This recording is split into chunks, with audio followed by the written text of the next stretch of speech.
You ask Tiger to solve. This deals with linear equations with one unknown. The final result is u equals 19. Let's solve it step by step. Simplify the expression. Group like terms.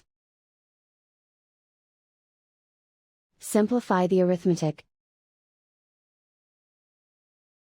Group all u terms on the left side of the equation. Add 18u to both sides. Group like terms. Simplify the arithmetic.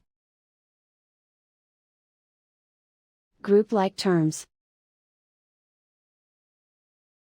Simplify the arithmetic. Group all constants on the right side of the equation.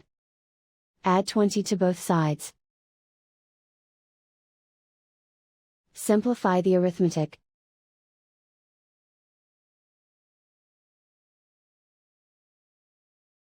Isolate the u.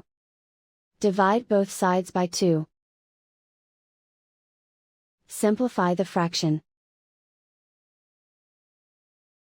Find the greatest common factor of the numerator and denominator. Factor out and cancel the greatest common factor. And so the final result is u equals 19.